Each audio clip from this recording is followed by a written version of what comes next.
Επιστρέψαμε. Καλημέρα σε όλους όσοι ανοίξατε τώρα την τηλεόρασή σας. Όπως σας είπαμε πριν το διαφημιστικό διάλειμμα, θα συζητήσουμε για το νέο ΕΣΠΑ, αρχικά για το πρόγραμμα του 2014-2020 και το τι προβλέπει. Το ανακοίνωσε το Υπουργείο την ενεργοποίησή του, τονίζοντας πως οι προϋποθέσεις για να αρχίσουν οι χρηματοδοτήσεις από το νέο ΕΣΠΑ έχουν υλοποιηθεί, καθώς ολοκληρώθηκε το σύστημα διαχείρισης και ελέγχου για το σύνολο των προγραμμάτων του. Εντάξει, κύριε Μαργαρώνη, φιλοξενούμε τον πρόεδρο του ΕΒΕΧ, τον κύριο Γιάννη Μαργαρώνη. Καλημέρα σας. Καλημέρα. Δεν άργησαν να ολοκληρώσουν τον έλεγχο αυτό. Από το 2014 είναι το νέο ΕΣΠΑ, τελειώνει το 2015, οπότε από το 2016 θα υπάρχουν αυτά τα προγράμματα και μάλιστα λέει η ανακοίνωση του Υπουργείου Οικονομίας ότι η Ελλάδα είναι πλέον η μοναδική χώρα μέλος της Ευρωπαϊκής Ένωσης ανάμεσα στα 28 κράτη-μέλη, η οποία έχει ολοκληρώσει το σύστημα διαχείρισης και ελέγχου για το σύνολο των προγραμμάτων του ΕΣΠΑ 2014-2020. Δηλαδή καμία άλλη χώρα δεν το έχει ολοκληρώσει αυτό, εντύπωση μου κάνει, όπως είναι για παράδειγμα η Γερμανία ή άλλες χώρες που ξέρουμε ότι είναι πολύ τυπικές σε όλα αυτά. Εμείς είμαστε οι μοναδικοί. Έχετε εσείς καμιά ενημέρωση τέτοια? Βεβαίως. Καταρχήν, για να δώσουμε έτσι μια ολοκληρωμένη περιγραφή του τι συμβαίνει. Έχετε υπόψη ότι τώρα, 31 Δεκάτου, κλείνει το 7-13. Είμαστε η μοναδική χώρα η οποία πήραμε ένα χρόνο παράταση. Πάντα υπάρχει το +1, δηλαδή το 13 τελειώνει, πάμε μέχρι το 14. Μας δώσανε μέχρι το 15 λόγω της κρίσης. Και να είναι καλά βέβαια. Κάποια έργα φυσικά θα γίνουν γέφυρα για το 14-20, τα μεγάλα έργα αναπτυξιακά, όπως είναι το αεροδρόμιό μας, ας πούμε, και άλλα, τα οποία δυστυχώς αυτά τα χρήματα θα λείψουν από το καινούριο. Θα μας τα αφαιρέσουν, δεν θα μας τα δωρήσουν. Δεν θα μας δώσουν έξτρα, βέβαια. Τώρα, κοιτάξτε, αυτό ακριβώς που λέτε τώρα, για να είμαι ειλικρινής, δεν το γνωρίζω. Γνωρίζω όμως ότι όλη η Ευρώπη έχει ξεκινήσει ήδη το 14-20 από πέρυσι. Είμαστε οι τελευταίοι που θα ξεκινήσουμε. Άρα προφανώς είναι μια ανακοίνωση του Υπουργείου Οικονομίας. Ναι, έτσι, για να λέμε κάτι, να λέμε ότι κάτι κάνουμε. Έχουμε καθυστερήσει πάρα πολύ. Είμαστε ήδη πίσω 2 χρόνια. Βέβαια, αυτό συμβαίνει παραδοσιακά στη χώρα μας. Δεν είναι κάτι, δηλαδή δεν έχει να κάνει με την κυβέρνηση και την πολιτική και όλα αυτά. Πρέπει να τρέξουμε, γιατί ο κόσμος το περιμένει και η αγορά έχει ανάγκη έστω και αυτή τη μικρή ρευστότητα. Για φέτος υπολογίζω ότι θα είναι 1 δις για όλη τη χώρα, για το 2016. Έχουμε τουλάχιστον 5 με 6 δις για τις μικρομεσαίες μέχρι το 2022 που θα τελειώσει τότε. Καλό είναι να ξεκινήσει, γιατί δεν υπάρχει άλλο χρηματοδοτικό εργαλείο. Δεν υπάρχει αναπτυξιακός νόμος εδώ και 1,5 χρόνο που είναι για μεγάλες επενδύσεις και όλα αυτά. Και φυσικά δεν υπάρχει καμία ρευστότητα από τις τράπεζες, ως γνωστόν. Άρα λοιπόν το μόνο εργαλείο είναι αυτό. Εμείς είμαστε έτοιμοι, η Αναπτυξιακή Κρήτης είναι έτοιμη. Η Αναπτυξιακή είναι μια εταιρεία που την έχουμε τα 4 επιμελητήρια. Οι 2 συνεταιριστικές τράπεζες και το Πανεπιστήμιο. Είναι, λέγεται ΦΕΠΑΕ, είναι η Πανελλήνια, ας πούμε, δομή, και για την περιφέρεια Κρήτης είναι η Αναπτυξιακή Κρήτης. Είναι μια εταιρεία η οποία και ο ΦΕΠΑΕ γενικότερα κάνει εξαιρετική δουλειά. Και περιμένουμε και αυτή η κυβέρνηση να δώσει τα προγράμματα μέσω του ΦΕΠΑΕ.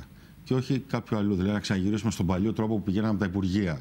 Γιατί βλέπω εδώ ότι τις προσεχείς ημέρες στο Υπουργείο Οικονομίας, Ανάπτυξης και Τουρισμού θα προκηρύξει το διαγωνισμό για την ανάδειξη του ενδιάμεσου φορέα διαχείρισης των 4 προσκλήσεων που έχουν ήδη προδημοσιευτεί, αλλά και για όλες τις δράσεις της επιχειρηματικότητας, του επιχειρησιακού προγράμματος Ανταγωνιστικότητα, Επιχειρηματικότητα, Καινοτομία του ΕΣΠΑ 2014-2020. Δηλαδή, αυτό, κύριε Μαργαρώνη, σημαίνει ότι θα πηγαίνει μέσω αυτού του φορέα ό,τι γίνεται? Όχι. Αυτό σημαίνει ότι αν πήγαινε σε αυτό το φορέα θα γινόταν κανένας διαγωνισμός. Το θέμα λοιπόν είναι, το θέμα ξεκινάει ως εξής. Κάποιοι θέλουν να κλείσουν τα επιμελητήρια. Και γι' αυτό και η συνδρομή μας από φέτος είναι προαιρετική. Δεν είναι υποχρεωτική. Ενώ σε όλα τα άλλα, δηλαδή στο τεχνικό επιμελητήριο, στο οικονομικό, στους επιστημονικούς συλλόγους όπως είναι φαρμακευτική, συλλογιατρική, δικηγορική, είναι υποχρεωτική. Στα δικά μας επιμελητήρια δεν είναι πλέον. Αυτοί που το σχεδίασαν αυτό το πράγμα, κύκλοι προερχόμενοι από το ΣΕΒ, γνωρίζουμε πολύ καλά ποιοι είναι, θέλαν τα επιμελητήρια να δηλώσουν αδυναμία, να μην μπορούν να συνεχίσουν τη διαχείριση των προγραμμάτων, άρα όλα αυτά να πάνε σε ιδιωτικές εταιρείες. Ρώτησα προκαιρού τον κύριο Σταθάκη, τον Υπουργό, εάν αυτό το πράγμα συμβαίνει τώρα. Δεν μπορώ να φανταστώ με αριστερή κυβέρνηση να συμβεί κάτι τέτοιο. να δοθούν σε μεγάλες πολυεθνικές εταιρείες στα 6 δις. Θα είναι τραγικό για αυτούς.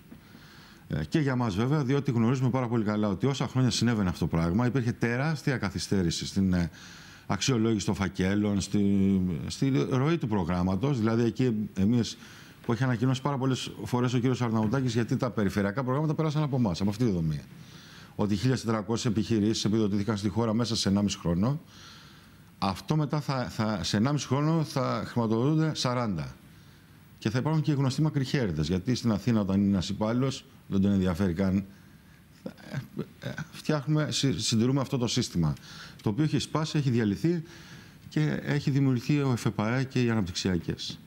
Λοιπόν, εν πάση περιπτώσει, φαντάζομαι ότι. Ο κ. Σταθάκης τι σας είπε όταν του είπατε? Δεν το γνωρίζω, θα το δούμε. Λοιπόν, τα 4 αυτά προγράμματα που έχουν ανακοινωθεί και άλλα 5 που θα ανακοινωθούν τις επόμενες μέρες, που έχουν να κάνει με τουρισμό, με νεανική επιχειρηματικότητα. Είχαν δείξει πάρα πολύ καλή συμπεριφορά στο 7-13. Βοήθησαν πάρα πολύ γυναικεία επιχειρηματικότητα και όλα αυτά.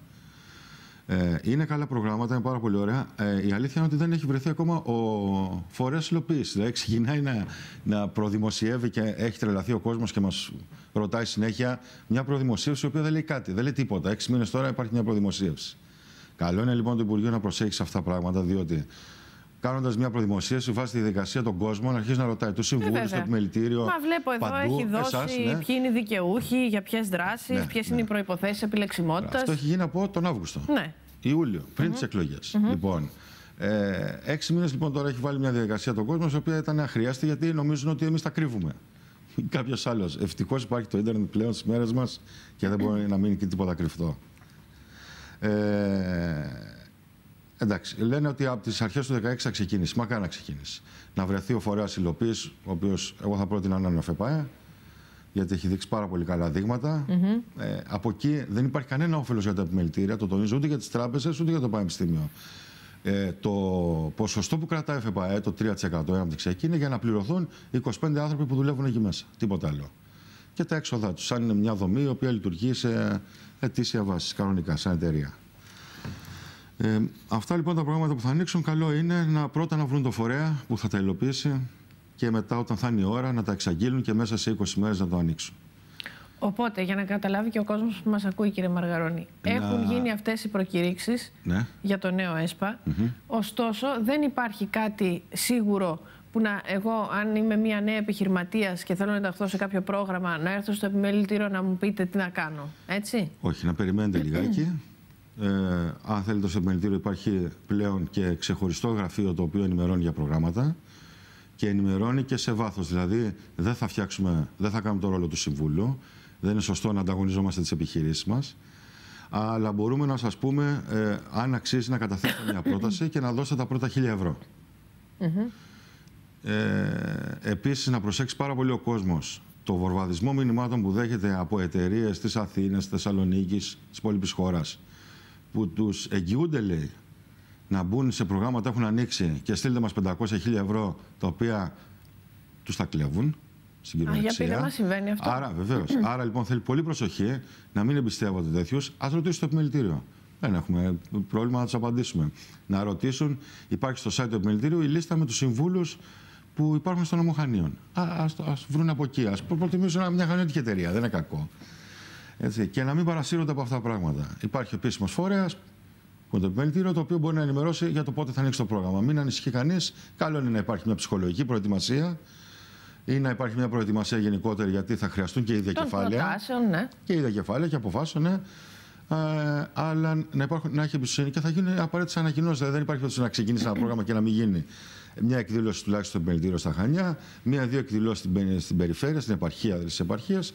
Δελτία τύπου, ανακοινώσεις, θα γίνει ένας χαμός. Λοιπόν, ας περιμένει ο κόσμος και να προσέχει, να είναι πολύ προσεκτικός σε αυτά τα email που τους στέλνουν και τους ζητάνε λεφτά μπροστά, πριν και μετά να δούμε την πρόταση. Δηλαδή, τι σας έχουν καταγγείλει εδώ στα Χανιά, ότι παίρνουν εταιρείες από άλλα μέρη της Ελλάδος, λένε ότι το πρόγραμμα έχει ανοίξει ή ενδεχομένως να ανοίξει και στείλτε μας για να σας βάλουμε μέσα στο πρόγραμμα, για παράδειγμα. Ναι. Ο κόσμος που δεν ξέρει πώς λειτουργούν αυτά τα πράγματα και που περιμένει με τεράστια αγωνία αυτό το οτιδήποτε ανοίγει, παρασύρεται εύκολα και δεν χρειάζεται αυτό το πράγμα. Χρειάζεται υπομονή και σύνεση. Αυτά τα προγράμματα που θα ανοίξουν για να ολοκληρώσουμε μετά του ΕΣΠΑ, μιλάμε για χρηματοδότηση, κύριε Μαργαρώνη, στο 100% της επιχειρηματικής επένδυσης. Γιατί βλέπω εδώ ότι οι επενδυτικές προτάσεις που θα υποβληθούν, λέει, θα έχουν επιχορηγούμενο προϋπολογισμό ως 60.000 ευρώ και το ποσοστό ενίσχυσης ορίζεται στο 100%. Για μικρομεσαίες επιχειρήσεις είναι αυτό. Και μάλιστα αφορά τους νέους επιχειρηματίες οι οποίοι έχουν γεννηθεί πριν την 1η Ιανουαρίου του 1991 σε τομείς όπως αγροδιατροφή, ενέργεια, πολιτιστικές και δημιουργικές βιομηχανίες κτλ. Τεχνολογίες πληροφορικής, επικοινωνιών, υγεία, φάρμακα, υλικά, κατασκευές και διάφορα άλλα.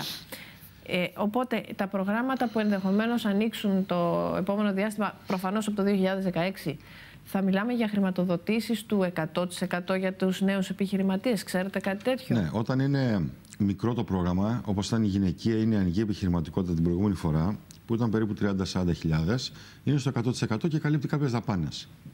Μπορεί να είναι και ενίκιο, μπορεί να είναι η ασφάλιση, μπορεί να είναι το ίκανο εργαζόμενο, ο εργαζόμενος ο ίδιος και πάγια έξοδα όπως είναι ΔΕΗ και τέτοια. Το κάθε πρόγραμμα σχεδιάζεται ανάλογα με τις απαιτήσεις ή την πληροφόρηση που έχουν από εμάς.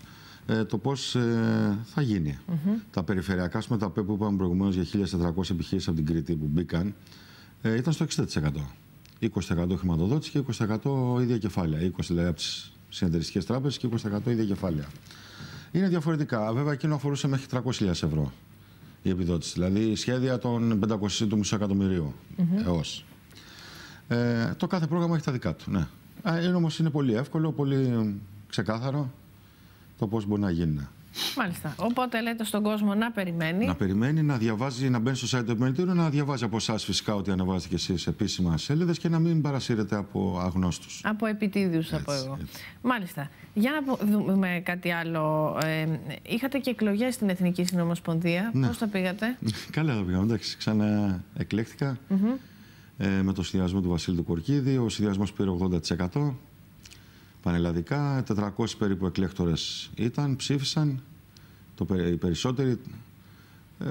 Εντάξει, ευελπιστούμε να συνεχίσουμε μέσα στην κρίση και στις δυσκολίες άλλη μια τριετία,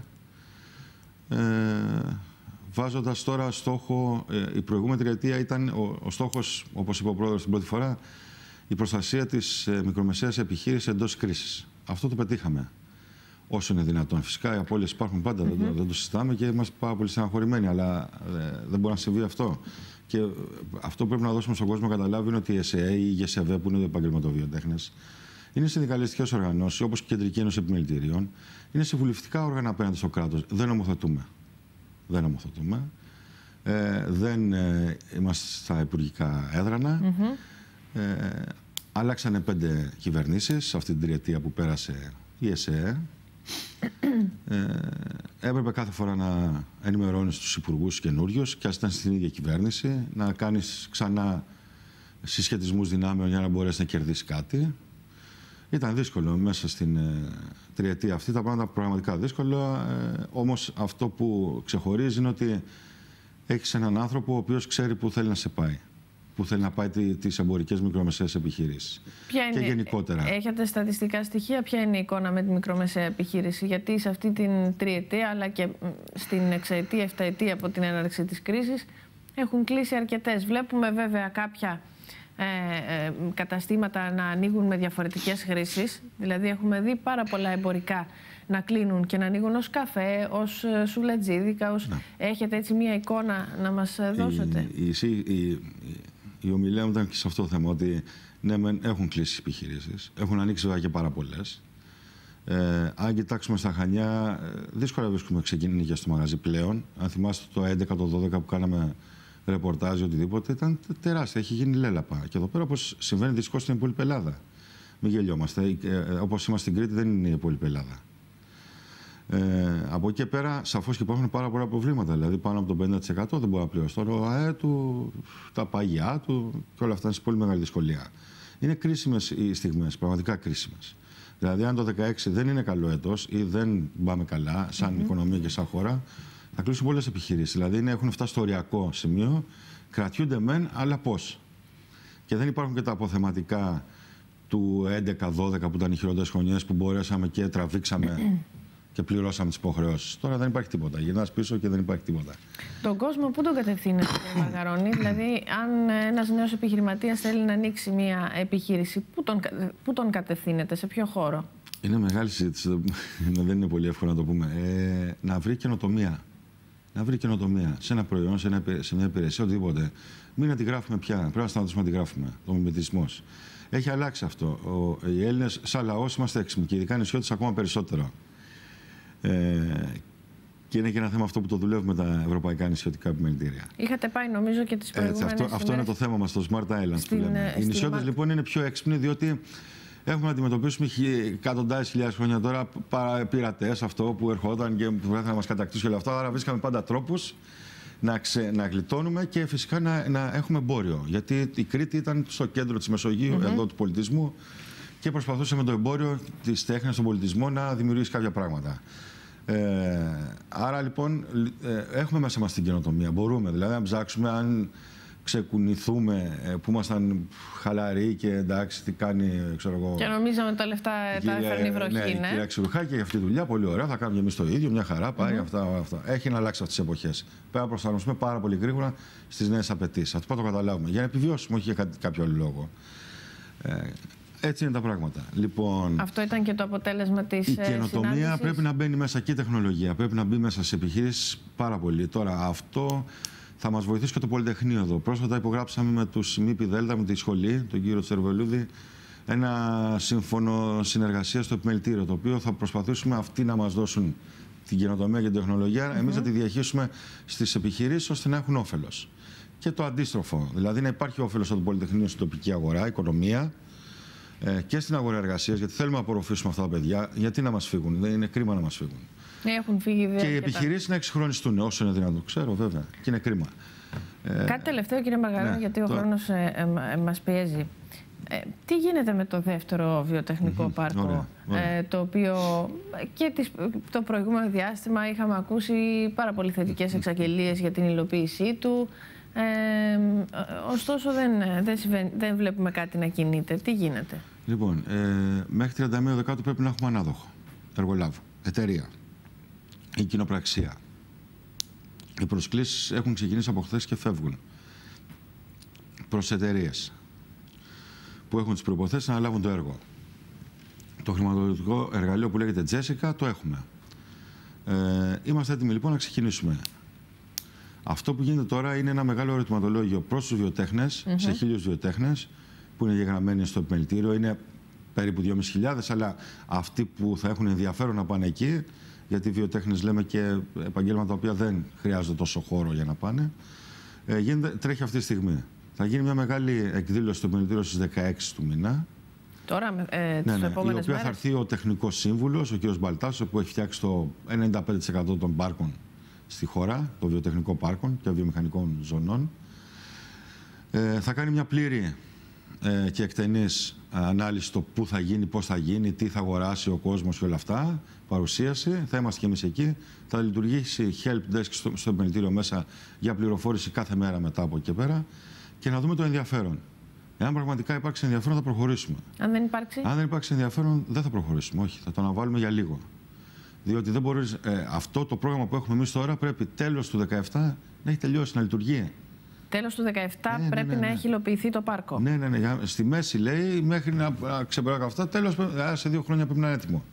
Που σημαίνει ότι αν σε 2 χρόνια δεν έχει γυρίσει το κλίμα, οι βιοτέχνες δεν έχουν διάθεση ή τη δύναμη κιόλας. Γιατί δεν μόνο διάθεση, είναι και η δύναμη οικονομική να πάνε, θα φτιάξουμε κάτι το οποίο μετά πώς θα το. Υπάρχει ένα θέμα εδώ. Και ο σχεδιασμός, για θυμίστε μας λίγο, για πόσες επιχειρήσεις είναι? Είναι 600 στρέμματα. 600 στρέμματα. Περίπου 300 επιχειρήσεις. 300 επιχειρήσεις. Γιατί έχει και κοινόχρηστους, έχει και διοίκηση, έχει και εκθετήρια, έχει μέσα παιδικό σταθμό, έχει, τα πάντα έχει. Είναι πολύ λογικό, μπορεί να δουλεύουν 3.000 κόσμος εκεί πέρα. Μέχρι τώρα το ενδιαφέρον των επιχειρήσεων που κυμαίνεται στις 300 αυτές που λέτε, υπάρχει ένα ποσοστό, ας πούμε, μπορούμε να πούμε? Υπάρχει ενδιαφέρον? Μικρό ενδιαφέρον. Είναι πολύ λογικό. Είναι πάρα πολύ άσχημη η κατάσταση. Δεν υπάρχει χρηματοδοτικό εργαλείο. Δηλαδή, κάποιος για να πάει, ξέρω ότι θα δώσει 60-65 να αγοράσει ένα στρέμμα το οποίο θα είναι άρτια οικοδομήσιμο, έτοιμο με αναμονές, με τα ρεύματα, νερά, βιολογικούς, τα πάντα, άδειες. Δηλαδή πάρα πολύ φτηνά. Δεν χρειάστηκε 150-200.000 να φτιάξει ένα κτίριο, έστω και μεταλλικό. Άρα λοιπόν μια επένδυση των 300.000, αν δεν υπάρχει χρηματοδοτικό εργαλείο, δηλαδή ένα πρόγραμμα ΕΣΠΑ που έχουν γίνει παλιότερα και θα επιδιώξουμε να γίνει κάτι τώρα, να του επιχορηγεί 50% τη μετεγκατάσταση, θα είναι πάρα πολύ δύσκολο. Μάλιστα. Να σας ευχαριστήσω πολύ για την παρουσία σας. Πολλά τα θέματα. Τα είπαμε λίγο έτσι γρήγορα. Αυτά χρειάζονται περισσότερο χρόνο, αλλά εδώ είμαστε. Να κάνουμε ένα κάλεσμα μόνο στους συναδέλφους εξαγωγής κυρίως, αλλά όσοι θέλουν να ασχοληθούν να έρθουν το απόγευμα στην εκδήλωση στο Επιμελητήριο με το Ελληνοκινέζικο Ινστιτούτο Ανάπτυξης, που μαζί με το Δήμο υπογράφουμε σήμερα ένα συμφωνητικό συνεργασίας και πάρα πολύ σημαντικό αυτό. Αφορά όμως και τον τουριστικό τομέα και τον πολιτισμό. Δηλαδή, να έρθει ο κόσμος να δει σε μία ωρίτσα τι προγραμματίζουμε τα επόμενα 2 χρόνια με την Κίνα. Τι ώρα είναι αυτό? 6 ώρα το απόγευμα στο Επιμελητήριο. 6 ώρα στο Επιμελητήριο με Κινέζους. Ναι. Στα ελληνικά θα είναι, μην χωθεί ο κόσμος. Κάτι Κινέζους που βλέπω και βολτάρουν και δεν είναι τουρίστες, κύριε Μαργαρώνη, στα Χανιά, πώς ξέρετε εσείς τι είναι? Και δεν είναι τουρίστες. Δεν μου μοιάζουν. Εντάξει, φωτογραφικές μηχανές έχουν, Κινέζοι είναι. Θέλω να πω ότι δεν έχουν αυτό του τουρίστα. Μήπως ξέρετε τι είναι? Και το καλοκαίρι είδαμε πολλούς. Είδατε, πιάνει τόπο η δουλειά που έχουμε κάνει για το γαμήλο τουρισμό, που παίχταν κάποια βίντεο και πήγε μια αποστολή. Όλοι οι φορείς μαζί κάναμε κάποια πράγματα. Εντάξει, θα πάμε καλά, θα πάμε καλύτερα. Αυτό που θέλουμε είναι η αεροπορική γραμμή σύνδεσης της πύλης που λέγεται Κωνσταντινούπολη με την Κρήτη. Για προσπαθήστε το, για τρέξτε το, για δείτε πού βρισκόμαστε. Προσπαθούμε. Μάλιστα. Να σας ευχαριστήσω πολύ. Καλά. Είπαμε ότι εδώ είμαστε να τα λέμε και όταν ανοίξει το ΕΣΠΑ έχουμε περισσότερα να πούμε και λεπτομέρειες να δώσουμε στον κόσμο.